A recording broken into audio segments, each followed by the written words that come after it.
بسم الله والابن والروح القدس الاله الواحد الذي لا اله الا هو امين. نشكر ربنا ونشكر سيدنا ابا ايوب على دعوته لدعوه الشعب والكنيسه وكتاب الاجتماع. وحقيقه نشوف العمل اللي بيتعمل هنا رائع جدا جدا جدا. بنقول ان احنا ونقول سيدنا بيعمل ليس فقط لهذا الجيل ولكن بيعمله الاجيال المستقبله. ربنا يطول عمره ويحافظ عليه ويبقى دايما عبد مثمر في كل زمان. عايز اقول الاول على مصر. مصر احنا كنا في عهد من اسوأ عهود الواحد عاصرها في حياته. انا عاصرت الملك فاروق وعاصرت محمد نجيب وعاصرت جمال عبد الناصر وانور السادات وحسني مبارك واخرهم هذا الرجل اللي اتخلع منه ان شاء الله هو والمجموعه بتاعته. اسوأ عصر عاشته مصر هو العصر ده. لا كان في حريات ولا كان في حاجه، كان ينتمي فقط الى اهله وعشيرته. يعني احنا قلنا الله ارسل السيسي لانقاذ مصر مما هي فيه. كنا نتحرك بعض الكنائس هتتعاد، ودي مش حاجه جديده علينا. ياما اتحرك كنائس قبل كده وياما اتكسرت، لكن نشكر في ربنا جدا. ولادنا لا بيمسوا بشيء، حتى لو كان في اضرار ماديه هتتعوض.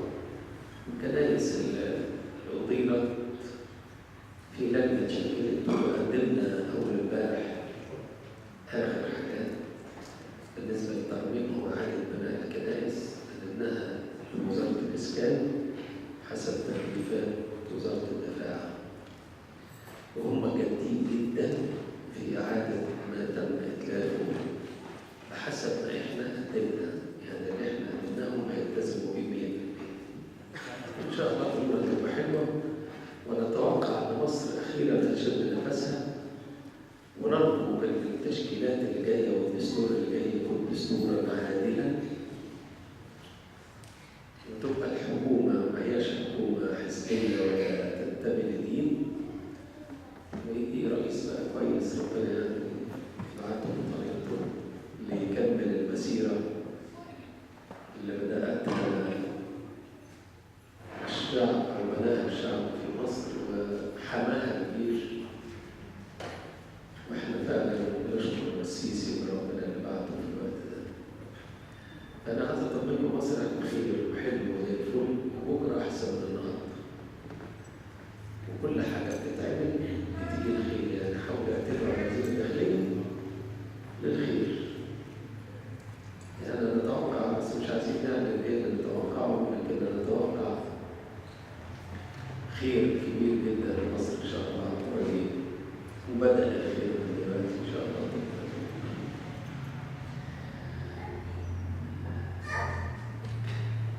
انا عرفت ان ده اجتماع قدام الشباب، وكان وقف مده ورجع تاني، مش كده؟ ولا كان معلومات مش صح؟ صح. هم نسيوا الاجتماع. نعم، هم نسيوا الاجتماع. نسيوا في اجتماع. لا الجماعة في جواهم، بس كان في ظروف ما تخلوش يشتغل فيها.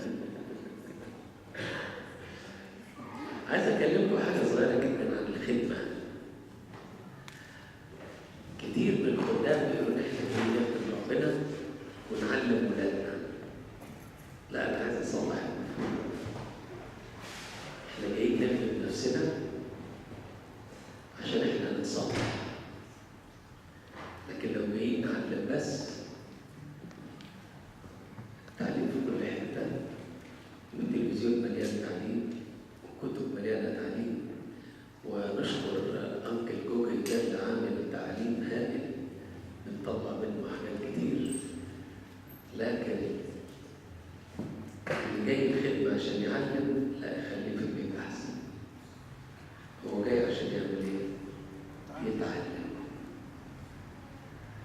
يعني ايه جاي يتعلم؟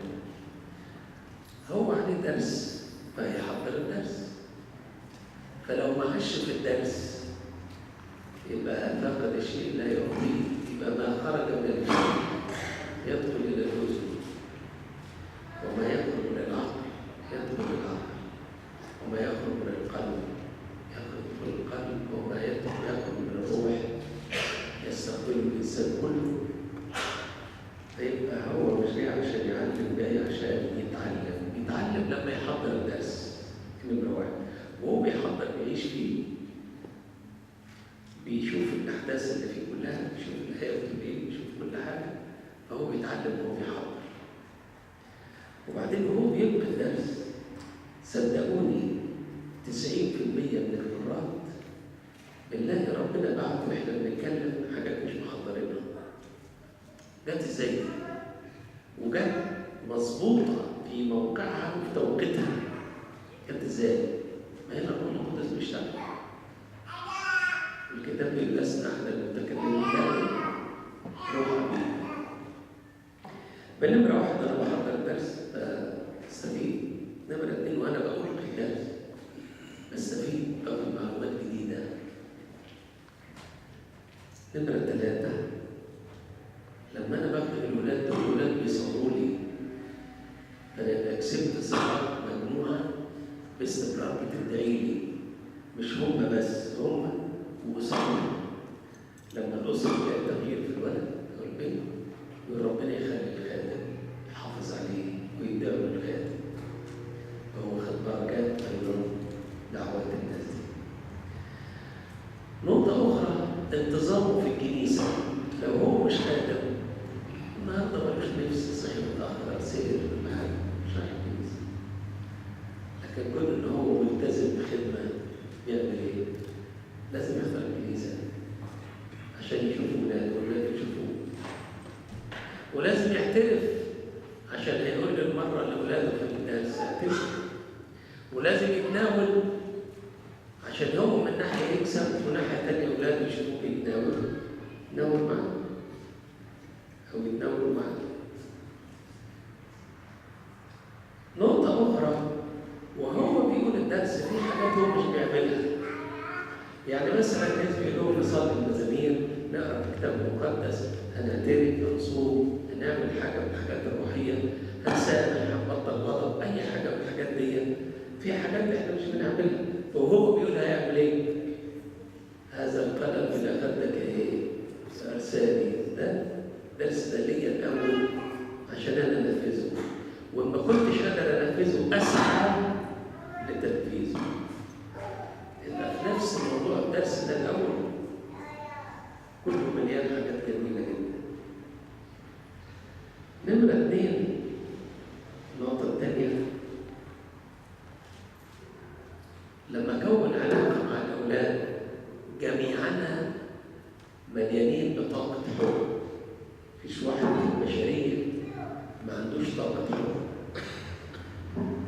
الأولاد دول لما احنا بنقعد معاهم ويقعدوا معانا أو مخدومين بنتبادل طاقة الحب بطريقة نقية من خلال العمل الروحي.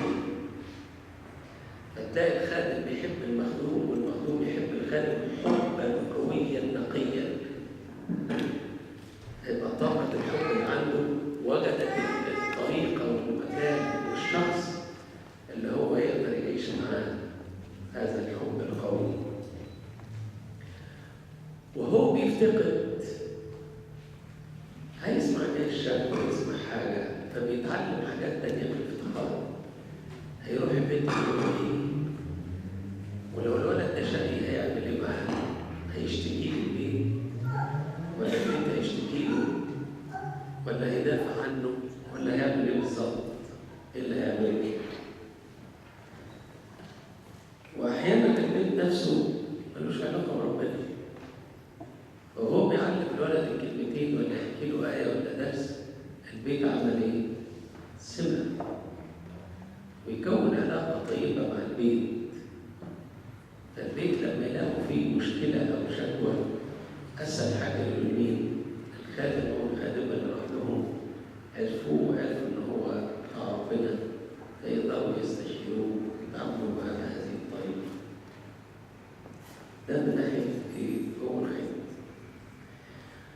في حاجات تانية لازم الخادم يعرفها ويحطها دايما في ذهنه. احنا قلنا الأول مش جاي يعلم، جاي يعمل ايه؟ يتعلم.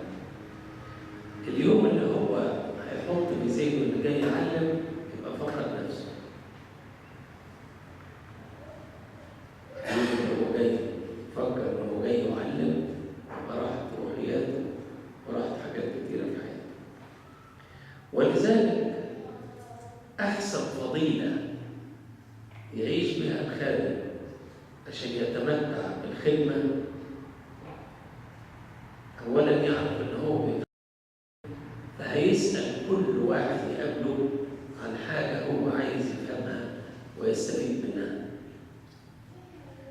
صدقوني أحياناً بنعمل مؤتمرات بتوع ابتدائي وإعدادي وثانوي، يعلم الله أوقات أولاد ابتدائي يسألوا أسئلة إحنا بنتعلم منهم. أوقات كتيرة جدا جدا، أسئلة كتيرة ما نبقاش إحنا عارفين إجابتها، مجرد ما بنسمعها من الأولاد بنفكر بسرعة وربنا بيبعت إرشاد الإجابة، واللي ما بنعرفهاش بنبحث عنها عشان في المرة التانية نجاوب عليها. لو اعتبرنا نفسنا إن إحنا علماء ولا نحتاج أن نتعلم يبقى الدنيا راحت. يبقى لازم الواحد يحتاج إلى أن يتعلم ولو من الطفل الصغير. أحيانا الأطفال الصغيرين دول عندهم إمكانيات ومواهب، أحيانا كثيرة جدا بنستفيد من إمكانيات ومواهب وأفكارهم أفكار رائعة جدا. نقطة أخرى، في اجتماع الخدام بيكون لنا تبادل الخبرات، كل واحد عنده خبرة معينة فبيسأل إيه رأيك لو عملنا كذا كذا، ياخد إجابة واثنين وثلاثة وأربعة فخد خبرات. لما بيعمل كده معناه هو إنسان متضع، والمتضع يمتاز بأنه يطيع في هدوء. يعني أمير الخدمة قال كذا، أبونا قال كذا، سيدنا قال كذا، بيطيع في هدوء. أحيانا الواحد يقول لا ده أنا عندي خبرة في الخدمة اللي هي 15 سنة بكتب، يعني هو أمير الخدمة ده يعرف أكتر مني في إيه، ولا أبونا ده يعرف أكتر مني في إيه، ولا سيدنا يعرف أكتر مني في إيه. لو وصلنا لكده دخل في منطقة خطر. لكن طول عمره يبقى عايش متضع، يتعلم من الطفل، يتعلم من الخادم الجديد، يتعلم من الكبير، يتعلم من أبوه وسيدنا، يتعلم من كل حاجة، يتعلم من مقالة شافها، يتعلم من برنامج شافه في التلفزيون حاجة، يتعلم من كتاب، يتعلم من قصة. والكتاب بيقول تعلم من النملة أيها الكسلان. النملة نفسيا بتدي درس. أقول لكم قصة لما أنا صغير مع النملة دي. مرة واقف كده وبعدين لقيت حتى سكر محطوط، وفجأة لقيت نملة طلعت من تحت كده. أنا معرفش تشيل السكر زي ده، عايزين حد يقول لنا الخبرة دي. طلعت وبعدين خدت حباية سكر وقعدوا نازلة، فلقيت واحدة تانية طلعت وهم يتكلموا بعض اللي هو كده مفادنا. طلعت وبعدين نزلت، بصيت لقيت حطت السكر في حتة وراحت ندهت لمجموعة تانية عشان في كان سكر كتير شوية. فلقيت طالعين مجموعة ولقيت سكر كبيرة كده، اتنين يشيلوها، واحدة تشيلها ظهرها كده، واحدة وشها وينزلوا. أنا بصراحة قلت إيه، عاوز أنكف معاهم شوية، فرحت زقت النملاية ووقعت. وأنا شايف النملاية وأنا هنا السولة طلعت تاني وراحت تاني، عملت نفس العملة تاني وأنا هنا نزلت طلعت تاني. قلت يا نهار أبيض، صحيح الكتاب بحق يقول اتعلم من التعلم، لا يأسي ولا زيك ولا شخط فيا ولا اتضايقت، وعاوزة تمارس عملها مصممة تاخد السكر مش لوحدها، وكمان شغل الجماعة. فوريت مرة لقيت مجموعة شايلين يعني صرصار كده كبير قوي، كل واحدة شايلة حتة كده وكله نازلين بيها عشان يشيلوها للتخزين في وقت العوزة. عندهم العمل الجماعي بشكل مبهر، ومش أنانية، مش واحدة تشيل يبقى لا، عمل جماعي متكامل. ده برضه اللي في الخدمة عندنا. احنا يوسفنا كمصريين عمالقة في العمل الفردي، فرحنا كل واحد لوحده يشتغل، لكن يشتغل عمل جماعي عايزة مذاكرة، عايزة مراجعة. فبنتعلم ازاي الواحد يعمل عمل جماعي. العمل الجماعي انا اعرف الحته دي، اعرف ارسم، لكن الثاني يقدر يطلع رسمه فيها الوان، الثالث يقدر يشتغل على الكمبيوتر في يعمل رسوم متحركه، الرابع يقدر يعملها بالميه اللي هي الفور دايمنشن، يطلعها بحاجه ثانيه.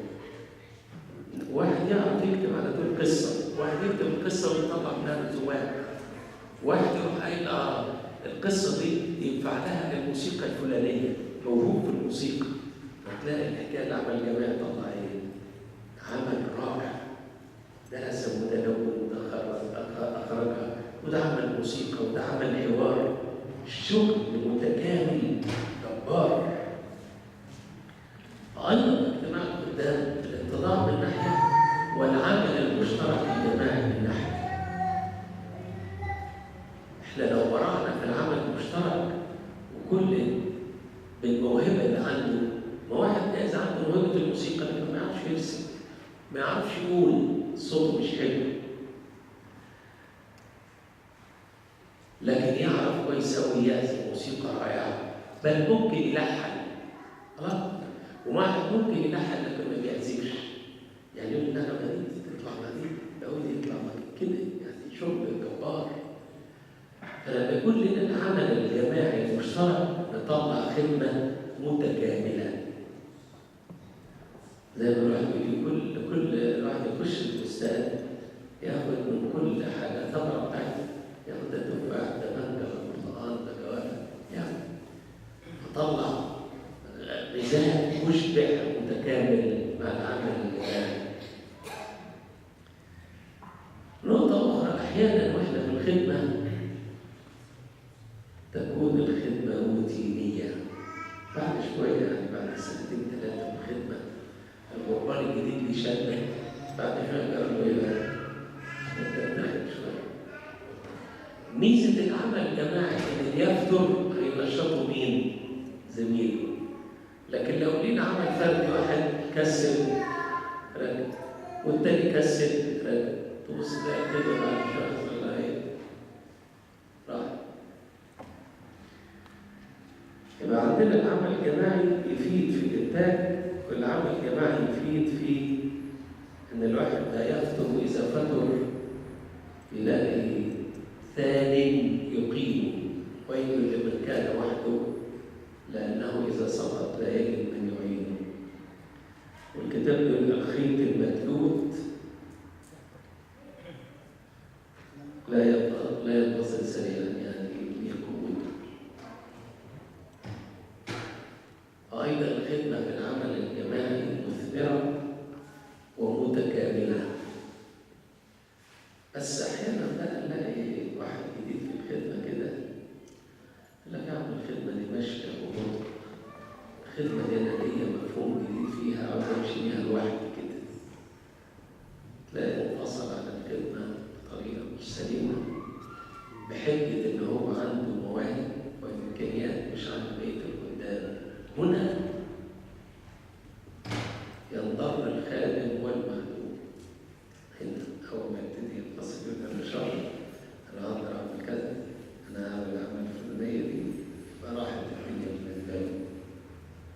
يبقى الفتور من ناحية يضر، لكن ممكن يتشجع بإنه زملاء يفتقدوه ويقوموا بسرعة. والولاد نفسهم أوقات يسألوا أنت ليه ما جيتش يا أستاذ الجمعة اللي فاتت ولا الحد اللي فات؟ كنا عايزين نشوف دي بالنسبة لهم فيها إيه؟ ودلوقتي الافتقاد بالجميل بقى والحاجات الحديثة، ولما يكون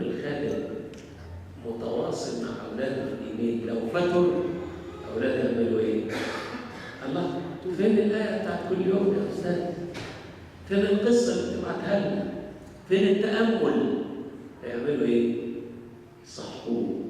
ولذلك نلاحظ السيد المسيح كان لما بيبعت إيه؟ 2 عشان لو واحد وقع التاني يقوموا بسرعة. وبولس الرسول بيقول نرجع ونفتقد إخواتنا عشان نشوف عملوا إيه؟ اللي هو التواصل. التواصل النهارده الحديث عن طريق الإنترنت، عن طريق التواصل بالأشكال المختلفة والأمور المتنوعة، عن طريق الشاتنج، عن طريق الإيميل اللي بعته، عن طريق حاجات كتيرة جدا. وأعرف قدام بيحددوا ميعاد معين يتلاقوا فيه مع مخدومين من خلال النت، كلهم يبقوا موجودين ويتعمل يا إما منتدى يا إما زي كونفرنس كده بالحاجات البسيطة، ويدخلوا مع بعضهم. تبص تلاقي بقى في تواصل بين المخدومين وبعضهم والمخدومين والخادم. التواصل ده يقوي الرابطة بينهم، ولو واحد منهم عنده سؤال هيلاقي الإجابة، ولو ما يعرفش في المجموعة واحد يقول طب أنا هدرس الإجابة دي ويطلعها سواء مكتوب ولا خارج. بنفس الطريقة ممكن يتعمل لقاءات خدام مع بعضهم بنفس الطريقة، يعني مش بس نكتفي باجتماع اللي هنعمله في الكنيسة يوم الجمعة ولا السبت ولا الحد، في لقاءات أخرى فيها تواصل عن طريق الأجهزة الحديثة والوسائل الحديثة، ودي بتدي التنشيط وزيادة في المعلومات والفكر، وزي ما قلت إن هي تبادل مواهب وتكامل مواهب. في حاجات كتيرة في الخدمة. عايزين نشوف بقى بعض المعوقات في حياة الخادم. أول معوق هو الاعتداد بالذات. يقول أنا عندي خبرة، أنا قريت الكتاب الفلاني، أنا سمعت القول الفلاني، أنا أعمله وننفذه، ولا يقبل حوار. في كده من قدام حاجات كتير. ينشغل بما هو ليس في جوهر الخدمة. ينشغل بقى أبونا فلان قال، ولا سيدنا أما فلان قال، ولا البابا قال، ولا الخادم الفلاني قال، ويمسك في القيل والقال، وما دام بص غيره مش هيبص لنفسه، ولو بص لغيره يبقى عين ناقدة، والعين الناقدة ولو بص لغيره يلاقي السيد المسيح يقول له اخرج أولا الخشب من عيني. أحيانا بيبص لغيره بنقد وبإدانة، ودي أصعب. ممكن نقد يقول فلان لو عمل كذا بدل كذا كان يبقى أحسن كده، لكن في إدانة فلان ده غلطان، اللي عمل ده ضد ربنا، ضد الخير، ضد يبتدي يقول بقى كلام ما ليس في الحسبان. وما دام بدأ في النقد ينقد ربنا نفسه، ويعمل ننقد ربنا. ليه يا رب خليت الشمس النهارده شديده حرارة؟ يعني انت مش واخد بالك عندك كذا كذا. يوم مطر يا رب انا مش عارف ايه. ينقد ربنا. ليه يا رب تنجح طريق الاشرار؟ مش الاول ده نفس المزمور بيقول كده. فاول ما يبتدي في النقد دخلنا في منطقه في منتهى الخطوره. يخش بقى في سياسه الكنيسه ويعمل نفسه المصلح، وياما نقرا على النت كلام كأن الناس دي مملوءه بالطهاره والنقاوه والقداسه والحكمه، وكل الناس غلطان، كله غلطان قدامه من اكبر راس لاصغر راس، ولا يهتم سوى بالنقد. حتى تلاقوا الدرس بتاعه في الفصل نص نقد، ولما يقعد مع اولاده عينه لا ترى الا النقد. في ناس كده عكس ناس تانية لا ترى سوى النقاط البيضاء. السيد المسيح مع السامرية لقى فيها نقطة بيضاء بالصواب بجد، مسك فيها، وهي طبعا أول ما امتدحت ابتدت تعمل إيه بقى؟ تطلع الكنوز اللي جواه. أبائنا قالوا وادينا ده وانت أعظم من أبينا ومش عارف إيه، طب نقدم الذبيحة فين؟ نقدم التوبة فين؟ كده كلام طلع بعد إيه؟ لما المسيح قال لها الصواب جت. ففي إنسان يمتدح دائما في النقاط البيضاء ولا ينظر للنقاط السوداء، وآخر لا يرى سوى السواد. مفيش قدامه إلا ده غلط، ده غلط، ده أعمل كده، ده. وبعدين بعد النقد إدانة، وبعد ما دام دخل في الإدانة، والكتاب بيقولوا بالكيل الذي به تكيلون يكان لكم وإزاء، دخل في الإدانة هيلاقي بيت واحد جديد.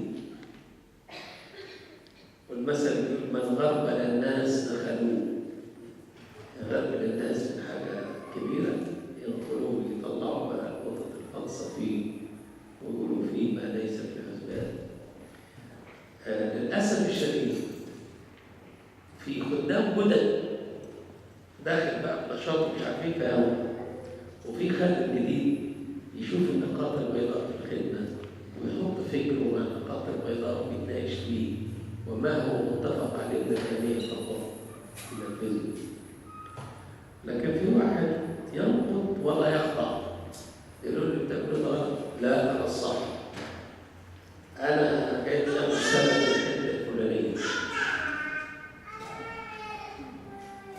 النقد في منتهى الخطوره، الإدانة أخطر من النقد، واللي بيعيش في الحالتين دول للأسف حتى حياته الروحية طبعا متبهدلة، حياته وسط المجتمع اللي عايش فيه الأسرة والأصدقاء هيقولوا فلان ده هو ما حيتوش إلا النقد، فلان ده ما حيتوش إلا إن هو يقول فلان ده غلطان في كذا وفلان ده غلطان في كذا، لا يرى أبدا نقاط بيضاء في أحد. زي واحد يقول مثلا عنده ابن ولا تلميذ عنده 10 مواد، 9 مواد جاب فيهم تقدير حلو، والمادة ال10 ما توفقش فيه، يقول له أنت مش ناجح. عكس واحد تاني يقول له أنت هايل، أنت نجحت في 9 مواد، ده أنت بارع، المادة ال10 دي لو ذاكرتها ببساطة كده هتعدي وتبقى زي الفل، دلوقتي يعمل إيه؟ موت نفسه عشان ينجح في المادة ال10. عكس التاني ده يقول له يعني هو ما شافش ال9 اللي حلوين وشاف الوحشة، خليها ضرب العور على عينه قال لهم ايه؟ خربانة خربانة. فالناقد مكروه، مش واحد يحب الناقد، واللي بيدين مكروه أكتر، لكن الناس تحب اللي هو ايه؟ يمتدح. أنا فاكر مرة وأنا قاعد مع أولاد المدرسة، أنا غاوي لحد النهارده أقعد مع عيال الحضانة يفوتوا عليا يوم أو يوم لا، وأقعد كده مزاج معاهم. فمرة أنا قاعد معاهم يعني لقيت واحد لابس حاجة حلوة كده، بيقول يا القميص ده حلو جدا، فبصيت لقيت اللي جنبي ده عاوز ايه؟ فراح موريني الجزمة كده، يعني دي أنا يعني اشمعنى ده القميص الحلو، يعني أنا جزمتي وحشة. قلت له دي أحسن جزمة في الدنيا، بص أنت البنطلون بقى كل واحد يطلع حاجة حلوة عشان أقول ده أحسن حاجة، لدرجة إن في طفلة صغيرة 5 سنين بقول لها اسمك إيه؟ قالت لي اسمي مريم، قلت لها ده أحسن اسم في العالم.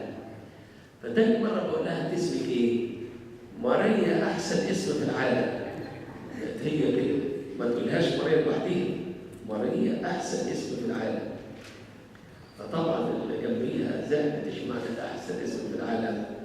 فأقول لها برضه التانية دي مريم دي أحسن اسم في العالم.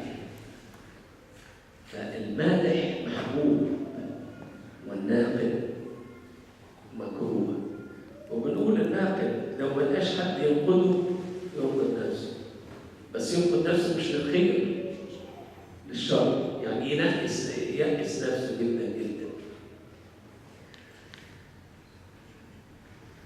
الخدمة تثبت للإنسان الذي يرى نفسه دائما محتاج لربنا ومحتاج لإرشاد، محتاج لفكر الآخرين، محتاج حتى فكر الطفل والخادم الجديد والخادم القديم، محتاج كل كتاب يقراه يتعلم منه حاجة تفيده في حياته.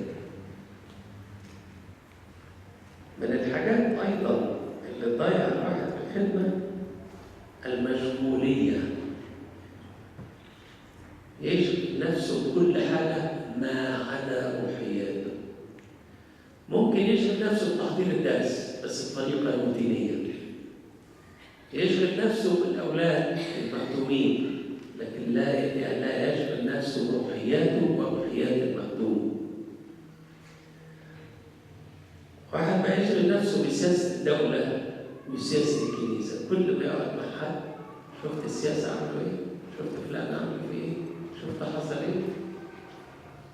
ومادام الربكة دي دخلت وشفت حصل ايه؟ بيجيله يأس، ولما يجيله يأس ما يعرفش يشتغل. أو يشغل نفسه حتى بسياسة الكنيسة، يقول لك الكنيسة دي ما فيهاش كذا وما عملتش كذا، ده كلام، ده أبونا فلان ما عملش كذا وسيدنا فلان ما عملش كذا. طب فين روحياتك أنت وفين الخدمة وفين الطبع بتاعك؟ لا ده بعدين تفكر فيه. يبقى ناخد من ناحية والانشغال بعيد عن الروحيات وعمقها حاجة أخرى. انشغال بقراءات بعيدة عن الكتاب المقدس. في واحد ممكن يقرأ كتب روحية، كتب آباء، سير القديسين، كتاب مقدس. لو قريت كل كتب العالم كله وما قريتش كتاب مقدس ما قريتش حاجة. إلى من نذهب يا رب كلام الحياة الأبدية، وجدت كلامك حلو كالشاهد سأكلم. كلمة الله قوية وفعالة وأمضى من كل سيف حكيم. الكلام الذي يكلمكم به روح وحياة. بماذا يقوم الشاب طريقه؟ بحفظ الإيات وصيانته. يذهب في ناموس الله نهارا وليلا، يكون كالشجر المغروسة تعطي ثمرها في حين. فمهما قريت ولم يكن الكتاب المقدس له الأولوية العظمى يبقى ما قريتش حاجة. كل الكتب دي أصلا متاخدة من تأملات وأفكار من الكتاب المقدس، فلو ما قريتش المصدر يبقى مش هتستفيد كتير. بس يقرأ بدراسة وفهم ويدخل إلى عمق الكتاب المقدس فيشبع ويشبع الآخرين. يبقى الواحد مشغولياته تكون في إطار البناء الروحي له أولا وللمخدومين، لأن لما واحد ما يشبعش كيف يشبع؟ السيد المسيح قال للتلاميذ، قال لهم سلامي أترك لكم، سلامي أنا أعطيكم. لما أترك لكم طوبى لصانع السلام. لما يبقى عندكم السلام هتعملوا إيه؟ هتصنعوا السلام بين الناس. دي حاجات أنا مش عايز أطول عليكم، دي حاجات بسيطة في الخدمة، إيجابياتها وقليل من سلبياتها. هي حاجات تانية كتير بس مش عايز يعني أشوه أفكاركم بالنقية وأقول لكم حاجات يعني أنتم بعاد عنها. الكلام ده مش ليكم بتاع السلبيات، لا، ليكم الإيجابيات وحاجات زي الفل ومهمة. طبعا السلبيات بتقولوا عشان تاخدوا بالكم إن في ناس وحشة، لكن أنتم 10 على 10. ربنا يقويكم ويزكاكم ويخدمكم، وبركة الكنيسين وبركة ربنا وصلاة زي النظام